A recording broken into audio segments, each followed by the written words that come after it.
శ్రీ గణేశాయ నమః. శారదా గురుభ్యో నమః. ఈటీవీ ప్రేక్షకులందరికీ మహాశివరాత్రి శుభాకాంక్షలు.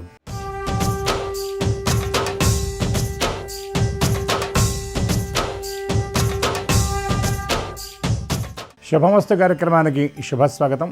శుభమస్తు కార్యక్రమంలో ఈ వారం గ్రహఫల అంశంలో మాఘబహుళ త్రయోదశి ఆదివారం ఫిబ్రవరి 15వ తేదీ నుండి ఫిబ్రవరి 21వ తేదీ ఫాల్గుణ శుద్ధ చవితి శనివారం వరకు ఉన్నటువంటి ఆదిత్యాది నవగ్రహాల స్థితిగతులను అనుసరించి మేషాది ద్వాదశ రాశుల అనుకూల ప్రతికూల ఫలితాలను, ద్వాదశ రాశులకు అవసరమైనటువంటి ఆయా పరిహారాలను పరిశీలిద్దాం. దీనితో పాటుగా ఈ వారంలో ఉన్నటువంటి ముఖ్యమైనటువంటి విశేష పర్వాల గురించి, ముఖ్యమైన రోజుల గురించి, అదేవిధంగా ఈ వారంలో ఉన్నటువంటి గ్రహస్థితి గురించి పరిశీలిద్దాం. ఈనాటి శ్రీరస్తు అంశంలో మహాశివరాత్రి విశిష్టత, పాటించవలసినటువంటి పరిహారాలు తెలుసుకుందాం. ముందుగా నేటి పంచాంగం. స్వస్తి శ్రీ చాంద్రమాన శ్రీ విశ్వావసనామ సంవత్సరం ఉత్తరాయణం శిశిర ఋతువు మాఘమాసం కృష్ణపక్షం త్రయోదశి తిథి సాయంత్రం 4:38 వరకు, అనంతరం చతుర్దశి. ఉత్తరాషాఢ నక్షత్రం రాత్రి 7:42 వరకు, అనంతరం శ్రవణ నక్షత్రం. నేటి రాహుకాలం సాయంత్రం 4:30 నుండి 6 వరకు. ఇక ఈ వారంలో ఉన్నటువంటి ముఖ్యమైనటువంటి పర్వాలు, విశేషమైనటువంటి రోజుల గురించి చూచినట్లయితే, నేడు అనగా ఫిబ్రవరి 15వ తేదీ ఆదివారం మహాశివ పర్వమైనటువంటి మహాశివరాత్రి. నేడు జాగరణ, శివార్చన ఈనాడు చాలా విశేషం. అదేవిధంగా ఫిబ్రవరి 17వ తేదీ మంగళవారం అమావాస్య, మాఘమాస పరిసమాప్తి, సముద్ర స్నానం విశేషం. ఫిబ్రవరి 18వ తేదీ బుధవారం నుండి ఫాల్గుణ మాస ఆరంభం.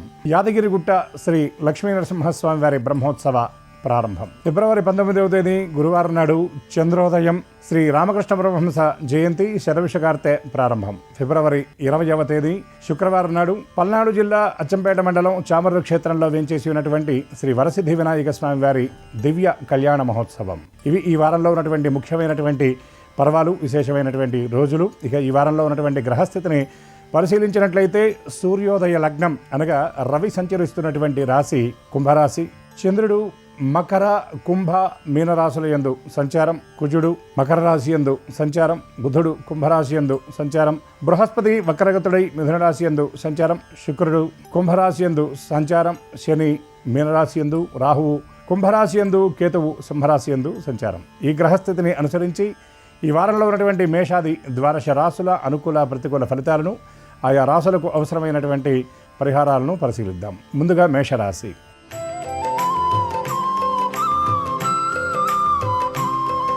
మేషరాశి ఈ రాశి వారికి వ్యయస్థానంలో శని, తృతీయ స్థానం యందు వక్ర బృహస్పతి, లాభస్థానం యందు రవి, బుధుడు, శుక్రుడు, రాహుగ్రహాల సంచారం వలన చేసేటటువంటి పనుల విషయంలో చాలా స్పష్టత ఉంటుంది.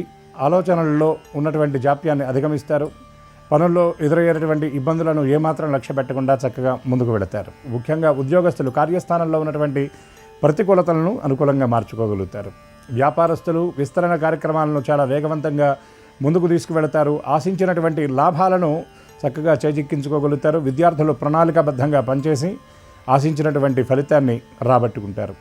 ఈ రాశి మహిళలకు చాలా విశేషమైనటువంటి వారం అని చెప్పవచ్చు. ఎక్కువ సమయాన్ని ధార్మిక సేవా కార్యక్రమాల్లో, ఆధ్యాత్మిక కార్యక్రమాల్లో గడుపుతారు. అదేవిధంగా దూర ప్రాంతంలో ఉన్నటువంటి బంధుమిత్రులతో కలుసుకుంటారు. మేషరాశి వారు మరిన్ని శుభ ఫలితాలను సాధించడానికి మహాశివరాత్రి నాడు ప్రదోషకాలంలో శివదర్శనం చేయడం, ఈశ్వరుడికి విశేషంగా పంచామృతాలతో అభిషేకాన్ని జరిపించి బిల్వదల అర్చన జరిపించడం మంచిది.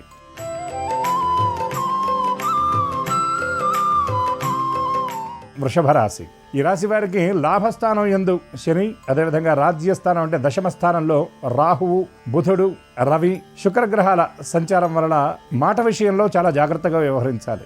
ఎక్కువ సమయాన్ని ఆధ్యాత్మిక కార్యక్రమాల్లో గడుపుతారు. పుణ్యక్షేత్ర సందర్శనం చేస్తారు. తీర్థయాత్రలు దర్శించేటటువంటి పరిస్థితి కూడా కనబడుతుంది. ఎప్పటి నుండో ఎదురు చూస్తున్నటువంటి ఒక సమాచారం అందుతుంది. మీకు అది కొంత మీ పరిస్థితుల నుండి ఊరట కల్పించి మీకు మరింత ఆనందానికి కారణమైనటువంటి స్థితి కనబడుతుంది. ధనం కోసం ఎదురు చూస్తున్నటువంటి వాళ్లకు ఈ వారం కొంత సానుకూలంగా ఉంటుందని చెప్పవచ్చు. దీర్ఘకాలిక రుణాల నుండి కొంత ఇబ్బందులు తొలగేటటువంటి పరిస్థితి కనబడుతుంది. అనుకోని ప్రయాణాలు కొంత ఆందోళనకు కారణమవుతాయి. ఆరోగ్యం విషయంలో మరింత శ్రద్ధ అవసరం. ఆహార విహారాదులు యందు జాగ్రత్త అవసరమని గ్రహించాలి. పక్క వాళ్లకు సహాయం చేయడానికి ఎక్కువ సమయాన్ని కేటాయిస్తారు. సొంత విషయాలకు అంత ప్రాధాన్యత లేకపోవడం వల్ల కొన్ని ఇబ్బందులు ఎదురయ్యేటువంటి పరిస్థితి కూడా కనబడుతుంది. ఈ రాశివారు దారిద్ర్య దుఃఖహర శివస్తోత్ర పారాయణ అర్ధనారీశ్వర స్తోత్రంతో పాటు మృణ్మయ లింగానికి అంటే పుట్టమనతో తయారు చేసినటువంటి లింగానికి అభిషేకం చేయడం వల్ల మరిన్ని శుభ అనుకూల ఫలితాలను పొందగలుగుతారు.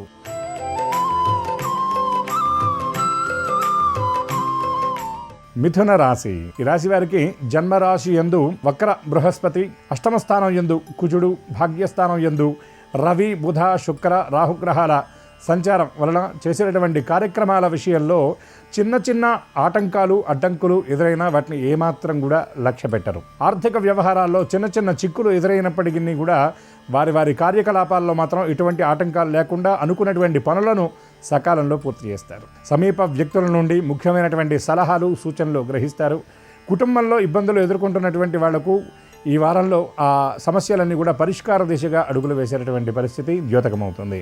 నూతన నిర్మాణాలు ఆరంభించడానికి ప్రణాళికలు సిద్ధం చేసుకుంటారు. స్థిరాస్తి కొనుగోలు అమ్మకాల విషయంలో ఉన్నటువంటి ఇబ్బందులు తొలగిపోతాయి. బంగారము, వస్తువులు వంటి వాటిని కొనుగోలు చేయడానికి ప్రణాళికలు సిద్ధం చేసుకుంటారు. ఆధ్యాత్మికంగా ఉన్నత స్థితిలో ఉన్నటువంటి వ్యక్తులను సందర్శిస్తారు. ఈ రాశివారు గణపతి స్తోత్ర పారాయణతో పాటు పరమేశ్వరుడికి ఈ రోజున తెల్లని పుష్పాలతో అర్చన జరిపించడం వల్ల ఈ మహాశివరాత్రి పర్వం నాడు మీరు చేసేటటువంటి శివారాధన వల్ల మరిన్ని అనుకూల శుభ ఫలితాలను పొందగలుగుతారు.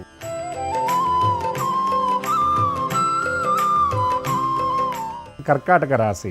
ఈ రాశి వారికి జన్మ రాశి నుండి వ్యయస్థానం యందు వక్ర బృహస్పతి, సప్తమ స్థానంలో కుజుడు, అష్టమ స్థానం యందు రవి, రాహువు, బుధుడు, శుక్రగ్రహ సంచారం, భాగ్యస్థానం యందు శని. ఈ గ్రహాల సంచారం వలన గతంలో ఆర్థిక ఇబ్బందులు ఎదుర్కొంటున్నటువంటి కర్కాటక రాశి వారు ఎవరైతే ఉన్నారో వారికి కొంత ఊరట లభించే పరిస్థితి కనబడుతుంది. కార్యస్థానంలో కొన్ని చికాకులు ఉద్యోగస్తుల్ని ఇబ్బంది పెట్టే పరిస్థితి కనబడుతుంది. వ్యాపార విస్తరణ కార్యక్రమాల్లో కొన్ని అడ్డంకులు ఎదురవుతాయి. కొత్త పెట్టుబడుల కోసం ప్రయత్నం చేసేటటువంటి వారికి అనుకూలమైనటువంటి వారంగా ఈ వారం చెప్పవచ్చు. ప్రభుత్వం నుండి రావాల్సినటువంటి లబ్ధి, ఆర్థిక ప్రోత్సాహకాలు ఈ వారంలో అందుకుంటారు. స్థిరాస్తి వ్యవహారాల్లో ఉన్నటువంటి చిక్కులు తొలగిపోతాయి. సోదరులతో, బంధువులతో ముఖ్యమైనటువంటి ఒప్పందాలు చేసుకుంటారు. ఆధ్యాత్మిక, ధార్మిక కార్యక్రమాల్లో పాల్గొంటారు. సేవా కార్యక్రమాలకు ధనాన్ని వెచ్చిస్తారు. విద్యార్థులు ఆశించినటువంటి ఫలితాన్ని చక్కగా రాబట్టుకుంటారు. ప్రణాళికాబద్ధంగా పనిచేస్తారు. నూతన కోర్సుల్లో ప్రవేశాల కోసం ప్రయత్నం చేసినటువంటి వారికి సానుకూలంగా ఉంటుంది. ఈ రాశివారు పంచాక్షరి స్తోత్ర పారాయణ చేయటం, లింగోద్భవ కాల సమయంలో ఈశ్వరుడికి అభిషేకాన్ని జరిపించడం, అదేవిధంగా బిల్వదలార్చన జరిపించడం మంచిది.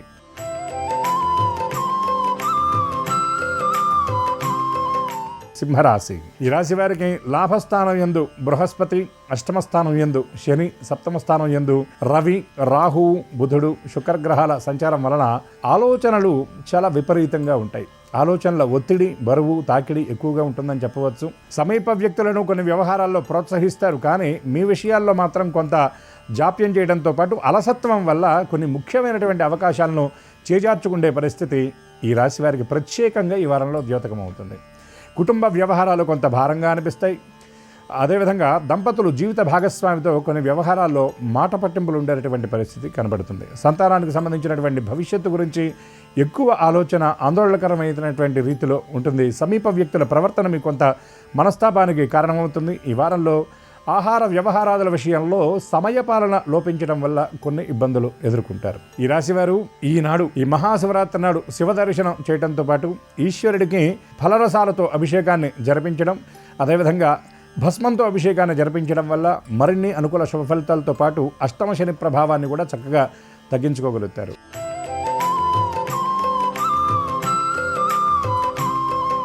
కన్యరాశి. ఈ రాశి వారికి షష్టమ స్థానం అనగా 6వ స్థానంలో శుక్రుడు, రవి, బుధుడు, రాహువు, సప్తమ స్థానం యందు శని, వ్యయస్థానం యందు కేతువు వలన ఆలోచనల విషయంలో చాలా స్పష్టత ఉంటుంది. కొన్ని వ్యవహారాల్లో కొంత మానసికంగా ఇబ్బందిగా అనిపించినా దాన్ని పైకి కనిపించకుండా ఆలోచనలను చిరునవ్వుతో దాన్ని దాచి ముందడుగు వేస్తారు. ఆర్థిక వ్యవహారాల్లో ఎదురయ్యేటువంటి ఇబ్బందులను ఏమాత్రం లక్ష్య పెట్టకుండా సంకల్పించినటువంటి కార్యక్రమాలను చక్కగా సకాలంలో పూర్తి చేయగలుగుతారు. మీ మనోధైర్యం, మీ ఆత్మస్థైర్యం మీ సమీప వ్యక్తులకు ఆశ్చర్యాన్ని కలిగిస్తుంది. ఈ వారంలో కొన్ని ముఖ్యమైనటువంటి వస్తువులను కొనుగోలు చేయడానికి ప్రణాళికలు సిద్ధం చేసుకుంటారు. అనవసరమైనటువంటి ఖర్చులను తగ్గించి పొదుపు పాటించేటటువంటి ప్రయత్నం చేస్తారు. ఆరోగ్యం విషయంలో గడచినటువంటి వారాల్లో ఇబ్బంది పడ్డటువంటి వారికి ఈ వారం కొంత ఆరోగ్యం చేకూరేటటువంటి పరిస్థితులు స్పష్టంగా కనబడుతున్నాయి. స్థిరాస్తి వ్యవహారాల్లో ఉన్నటువంటి ఇబ్బందులు తొలగిపోతాయి. నూతన కొనుగోళ్లకు సంబంధించినటువంటి వ్యవహారాల్లో కీలకమైనటువంటి నిర్ణయం తీసుకుంటారు. ఈ రాశివారు మరిన్ని అనుకూల శుభ ఫలితాలను పొందడం కోసం శివాలయంలో ఉన్నటువంటి కాలభైరవుణ్ణి ఈ శివరాత్రి నాడు దర్శించడం, అదేవిధంగా శివాలయంలో ధ్వజస్తంభం దగ్గర కూష్మాండ దీపం అంటే గుమ్మడికాయ దీపాన్ని వెలిగించడం, ఆవు నెయ్యితో ఈశ్వరుడికి విశేషంగా అభిషేకాన్ని జరిపించడం మంచిది.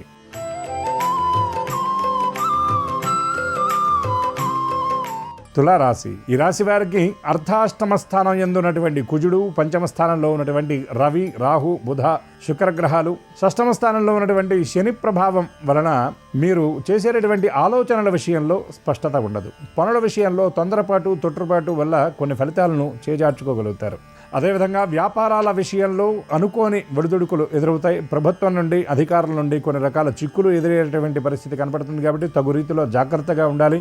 ముఖ్యంగా డాక్యుమెంట్స్కి సంబంధించినటువంటి విషయాలలో అలసత్వం లేకుండా తగు రీతిలో జాగ్రత్తలు తీసుకోవాల్సినటువంటి అవసరం చాలా ఉందని గ్రహించాలి. కుటుంబ సభ్యులతో ఆనందంగా ఎక్కువ సమయాన్ని గడుపుతారు. జీవిత భాగస్వామి దగ్గర నుండి కొన్ని వ్యవహారాల్లో విలువైనటువంటి సలహాలు, సూచనలు గ్రహిస్తారు. విందులు, వినోదాది కార్యక్రమాల్లో పాల్గొంటారు. ఆధ్యాత్మిక క్షేత్రాలను సందర్శిస్తారు. నదీ స్నానాలు చేసేటటువంటి అవకాశం కూడా చాలా స్పష్టంగా ద్యోతకమవుతుంది. విద్యార్థులకు ప్రత్యేకమైనటువంటి గుర్తింపుతో పాటు ఆశించినటువంటి ఫలితాలు శ్రమతో పోల్చి చూసినప్పుడు ఫలితాలు చక్కగా ఊహించిన దానికంటే ఎక్కువగా ఉండేటటువంటి పరిస్థితి కూడా కనబడుతుంది.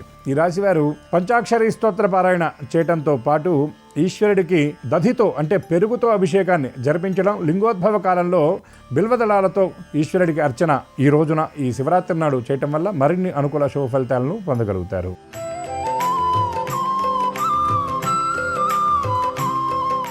వృశ్చిక రాశి. ఈ రాశి వారికి తృతీయ స్థానం యందు కుజగ్రహ సంచారం, చతుర్థ స్థానం యందు రవి, రాహువు, బుధుడు, శుక్రగ్రహ సంచారం, పంచమ స్థానం యందు శని, దీర్ఘ సంచార గ్రహమైనటువంటి బృహస్పతి అష్టమ స్థానంలో ఉండడం వల్ల ఎప్పటిలాగే ఉండేటటువంటి సమస్యలు యథాతథంగా ఉంటాయి. కానీ వాటిని ఏమాత్రం లక్ష్య పెట్టకుండా ఆత్మవిశ్వాసంతో మీరు ముందడుగు వేసేటటువంటి పరిస్థితి చాలా స్పష్టంగా ఈ వారంలో ఉందని చెప్పవచ్చు. సమీప వ్యక్తుల వల్ల కొంత గందరగోళ పరిస్థితులు ఉన్నా వాటిని ఏమాత్రం లక్ష్య పెట్టకుండా ముందుకు వెళతారు. ప్రతికూలతలను అనుకూలంగా మార్చుకునేటటువంటి ప్రయత్నంలో మీరు కృతకృత్యులు అవుతారని చెప్పడంలో ఏమాత్రం సందేహం లేదు. కుటుంబ సభ్యులతో ఏర్పడ్డటువంటి వివాదాలు మరింత ఎక్కువగా ఉండి మీ మనస్తాపానికి కారణమయ్యేటటువంటి స్థితి కనబడుతుంది. జీవిత భాగస్వామితో కలిసి కొన్ని ముఖ్యమైన వ్యవహారాల్లో కీలకమైనటువంటి నిర్ణయం తీసుకుంటారు. ఆర్థిక వ్యవహారాల్లో ఇబ్బందులు ఎదుర్కొంటున్నటువంటి వారికి ఈ వారంలో కొంత స్వాంతన లభిస్తుందని చెప్పవచ్చు. ప్రణాళికాబద్ధంగా ఇబ్బందులను దాటేటటువంటి ప్రయత్నం చేస్తారు. వాహనాల విషయంలో అప్రమత్తత అవసరం. రోజువారీ వాడేటటువంటి వస్తువులు కొంత మొరాయించి వాటి మరమ్మతుకు డబ్బు ఖర్చు పెట్టవలసినటువంటి పరిస్థితి కూడా ఏర్పడుతుంది. ఈ రాశివారు దత్తాత్రేయ స్తోత్ర పారాయణ చేయడంతో పాటు ఈశ్వరుడికి పంచామృతాభిషేకాన్ని జరిపించడం, లింగోద్భవ కాల సమయంలో శివస్తోత్ర పారాయణ వల్ల మరిన్ని అనుకూల శుభ ఫలితాలను పొందగలుగుతారు.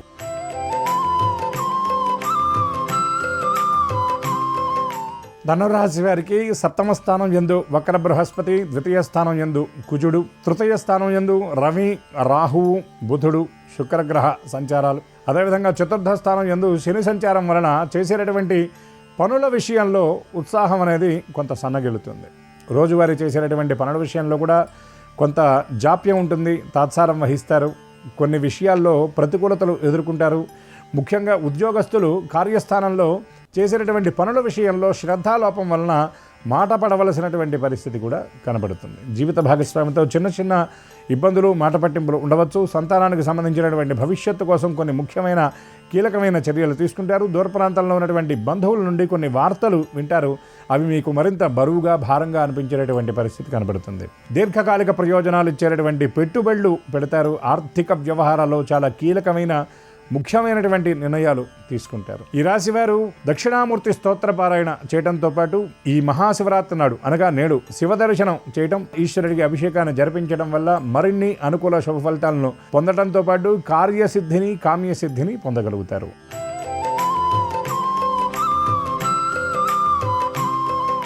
మకర రాశి. ఈ రాశి వారికి జన్మరాశి యందు కుజుడు, ద్వితీయ స్థానం యందు రవి, రాహువు, బుధుడు, శుక్రగ్రహాల సంచారం, షష్టమ స్థానం యందు బృహస్పతి సంచారం వలన చేసేటటువంటి పనుల విషయంలో కొన్ని ఆటంకాలు ఎదురవుతాయి. ఈ వారంలో ఎక్కువ కొనుగోళ్లు, డబ్బు ఖర్చు అనేది ఎక్కువగా ఉంటుంది.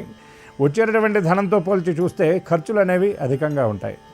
ఆర్థిక వ్యవహారాల విషయంలో భవిష్యత్తు కొంత అగమ్యగోచరంగా అనిపిస్తుంది. కానీ మిమ్మల్ని మీరు ఊరడించుకొని కొన్ని వ్యవహారాల్లో ముందడుగు వేసే పరిస్థితి కనబడుతుంది. సమీప వ్యక్తులు ఇచ్చేటటువంటి సలహాలు సూచనలు ఏవైతే ఉన్నాయో వాటిని పాటించడం వల్ల మీరు మంచి ఫలితాన్ని పొందగలుగుతారు. కొన్ని వ్యవహారాల్లో మీ ఆలోచన అనేది అక్కడికి రాదు. మీరు చేసేటటువంటి ఆలోచన కొన్ని విషయాల్లో ఎడతెరిపి లేకుండా ఉంటుంది. అంటే అది ఒక కొలిక్కి రానటువంటి స్థితి ఉంటుంది. ఆరోగ్యం విషయంలో శ్రద్ధ అవసరం. జీర్ణ సమస్యలు, వెన్నునొప్పి లాంటి ఆరోగ్య సమస్యలు ఈ వారంలో ఎదురయ్యే పరిస్థితి కనబడుతుంది. ఈ రాశివారు సుబ్రహ్మణ్య స్తోత్ర పారాయణ చేయడంతో పాటుగా ప్రదోషకాలంలో, అంటే నేడు మహాశివరాత్రి కాబట్టి లింగోద్భవ కాల సమయం అర్ధరాత్రి లేదా సాయంకాలం వేళ శివదర్శనం చేయడం వల్ల మరిన్ని అనుకూల శుభ ఫలితాలను పొందగలుగుతారు.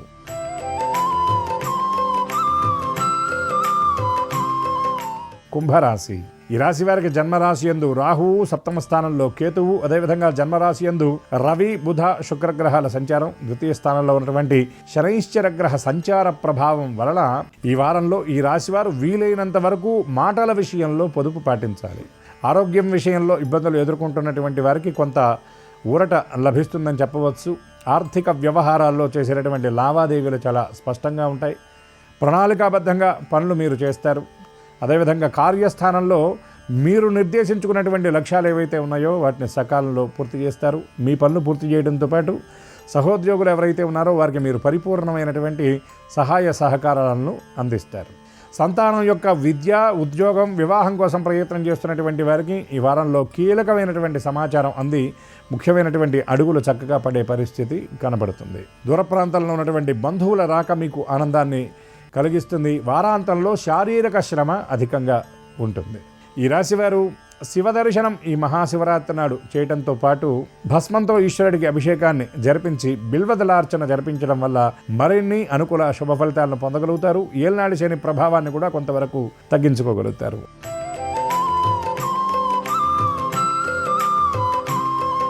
మీనరాశి.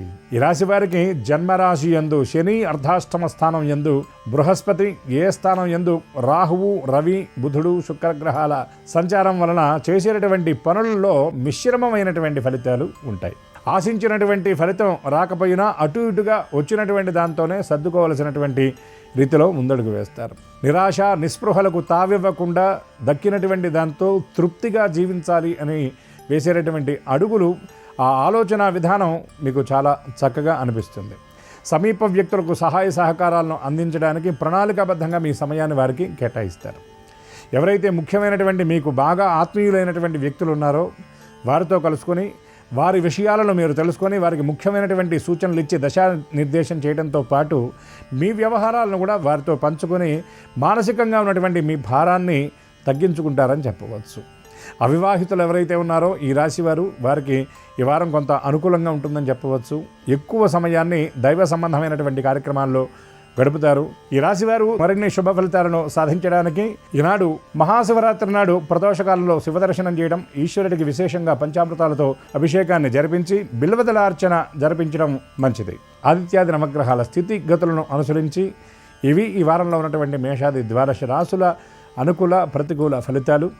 ఇప్పటి వరకు చెప్పుకున్నటువంటి వాటిల్లో అనుకూల ఫలితాలన్నీ అనుకూలంగా, ప్రతికూల ఫలితాలు సైతం పరమేశ్వరుడి యొక్క దివ్యకృప చేత అనుకూలంగా అందాలని మనసారా ఆశిస్తూ పరమేశ్వరుడి యొక్క శ్రీచరణాలకు సాంజలిబద్ధంగా ప్రణమిల్లుతూ ప్రేక్షకులందరికీ మరొక్కసారి మహాశివరాత్రి శుభాకాంక్షలు తెలియజేస్తూ స్వస్తి. శ్రీరస్తు శుభమస్తు. ఈరోజు మహాశివరాత్రి పర్వదినం సందర్భంగా లింగోద్భవ కాలంలో చేసే శివపూజ, శివాభిషేకము విశేషమైన శుభ ఫలితాలను కలిగింపజేస్తుంది. లింగోద్భవ సమయంలో కానీ ప్రదోష కాలంలో కానీ శివాయ గురవే నమః అనే మంత్రాన్ని స్మరించుకోవటం ద్వారా శివుడి అనుగ్రహం తొందరగా కలుగుతుంది. గంధం రాసిన మారేడు దళాలతో శివపూజ చేయటం, అలాగే ఉపవాసం ఉంటూ శివనామ స్మరణ చేయటం, విభూతి ధారణ చేయటం ద్వారా శివానుగ్రహానికి సులభంగా పాత్రలు కావచ్చు. ఎర్రటి మట్టి ప్రమిదల్లో దీపాలు వెలిగించి దారిద్ర్య దహన శివస్తోత్రాన్ని పఠించినట్లయితే తీవ్రమైన ఆర్థిక ఇబ్బందులన్నీ తొలగింపజేసుకొని సమస్త శుభాలను సిద్ధింపజేసుకోవచ్చు.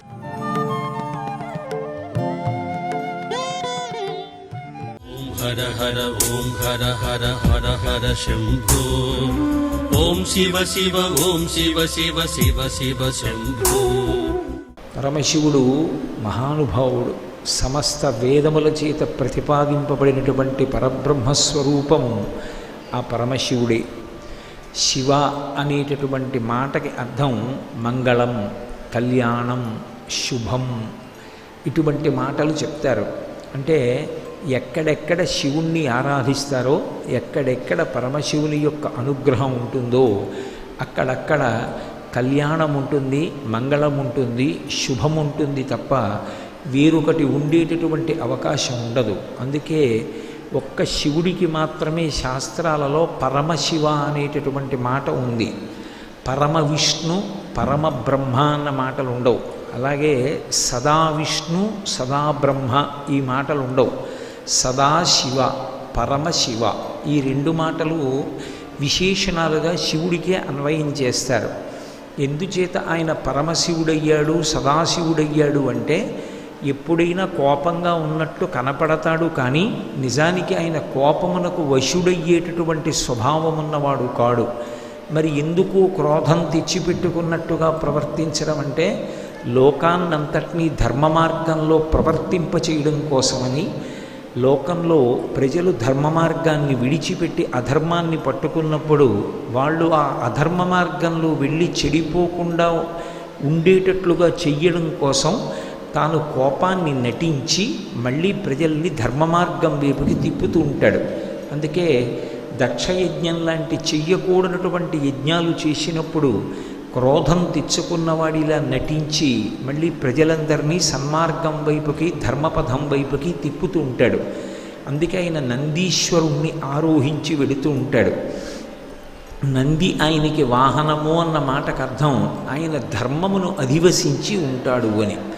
ధర్మమునందు విశేషమైనటువంటి అనురక్తి కలిగినవాడు అని. అటువంటి పరమశివుడు విశేషమైనటువంటి కరుణాహృదయుడు. పంచభూతములు, సూర్యచంద్రులు, జీవుడు ఈ 8 పరమశివుని యొక్క స్వరూపాలు, అష్టమూర్తి స్వరూపం అంటారు. అందుకే కాంచీపురంలో పృథివీలింగం, ఈ పృథివీ అంతా కూడా శివస్వరూపమే. జంబుకేశ్వరంలో జలలింగం, అరుణాచలంలో అగ్నిలింగం, ఆ తర్వాత శ్రీకాళహస్తిలో వాయులింగం, కోణార్కలో సూర్యలింగం. ఓషధులనన్నిటినీ కూడా ప్రకాశింపచేయగలిగినటువంటి చంద్రతత్వము ఘనీభవించి ఒక చోట లింగస్వరూపమైతే అదే సీతాకుండంలో చంద్రలింగం. ఇక చిదంబరంలో ఆకాశలింగం. ఒక్క పరమశివుడే 3 మూర్తులవుతాడు. సృష్టికి బ్రహ్మగా, స్థితికి విష్ణువుగా, లయకి పరమేశ్వరుడుగా మారుతుంటాడు. 3 పేర్లతో ఈ లోకాన్ని నిలబెడుతూ ఉంటాడు. జ్ఞానమిచ్చేవాడు ఎవరంటే పరమశివుడు. జ్ఞానదాత మహేశ్వర. జ్ఞానము అన్న మాటకు అర్థం ఏంటంటే ఏది తెలుసుకున్న తర్వాత ఇంకొకటి తెలుసుకోవలసిన అవసరం లేదో. వేదము అంటే విద్ అన్న ధాతువులోంచి వచ్చింది. ఏది తెలుసుకుంటే ఇంకొకటి తెలుసుకోక్కర్లేదు, ఇక మళ్ళీ పుట్టవలసిన అవసరం ఉండదో అది జ్ఞానం. ఆ జ్ఞానము పుస్తకముల చేత రాదు. భక్తితో కూడిన కర్మాచరణము చేత ప్రీతి చెందిన భగవంతుని యొక్క అనుగ్రహ వర్ష రూపంలో జ్ఞానం వస్తుంది. ఆ జ్ఞానం ఇవ్వగలిగినటువంటి వాడు పరమేశ్వరుడు.